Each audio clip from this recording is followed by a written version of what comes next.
You own 7 of the remaining 18 brothels in the state of Nevada. What is the likelihood that we're going to see prostitution legalized outside the state? Because guess what? There's prostitutes all across every state, but they're not paying taxes. And maybe as Americans, we want them to.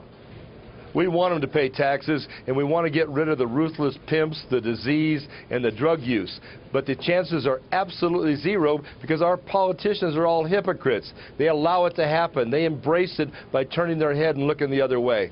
So does the prostitution lobby have a wrong label on it? Everyone views it as sleaze when at the end of the day it's going to exist whether we like it or not? Well, we do it. The Bunny Ranch is not your daddy's old cat house. You know, the motto is not just sex and adventure, and we make it fun. We make it a good time, and that's why our business has done good. The rest of them have not, and I'm buying up everybody. But what do you mean? What do you mean a fun and a good time? One would think at the end of the day, sex, any way you have it, is fun and a good time. But in this day and age, with the older guys, and Viagra's our best friend at the Bunny Ranch, they're having a good time, they're laughing, they're giggling, they're interacting with 40 or 50 beautiful girls that want to have a good time. It's more than sex nowadays.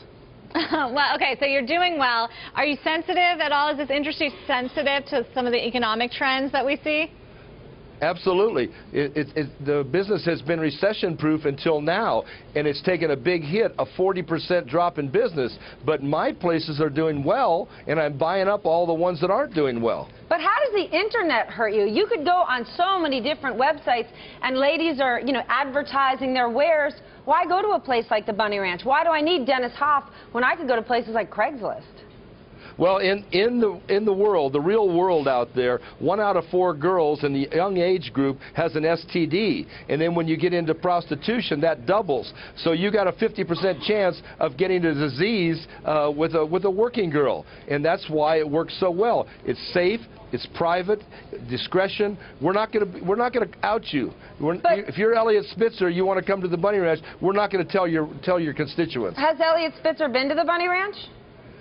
I cannot confirm nor deny. No, he hasn't been there, but he should have been there, because if him and Bill Clinton would have been there, they wouldn't have had the problems they've got in the past. But because the barriers of entry have dropped, because women are advertising their wares on the internet, have your ladies had to drop their prices? Not at all. Not at all. Because we are fair prices. We work with all budgets, with all men. So it's not about money, because they'll work with the prices. It's about the safety and discretion. No man wants to get arrested and be embarrassed and ruin his life. Look at all the politicians.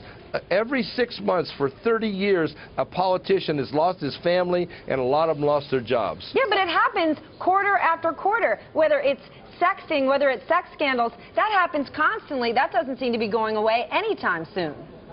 Well, if Anthony Weiner would have been sexting with one of our girls, or all of our girls, he wouldn't have any problems, and he'd still be in Washington. Well, okay, so the benefits of going to a brothel, still you mentioned the industry is seeing a 40% slump, so how do you counter that? How do you keep yours relevant and booming? Well, because we do the right marketing, we have the right girls in there, and our business has not suffered one dime. In the last 5 years, my business has gone up at least 10% a year.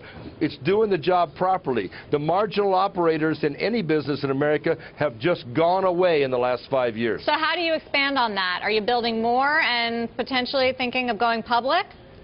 I'm buying every brothel I can and want to turn it into a public company, and it's going to be a great, successful public company. All right, Dennis, you're talking a lot about yourself and your presence, but when I look at your show, you're not on the show so much. It's all about your ladies. They're the ones who are out there. How are they profiting from this? Well, the ladies are doing good business, but the ladies are doing well. We're not having any problems at all. And, of course, it's about the ladies, because what we're providing is an adult service, and the ladies are the providers. I'm just the figurehead and the owner of the company.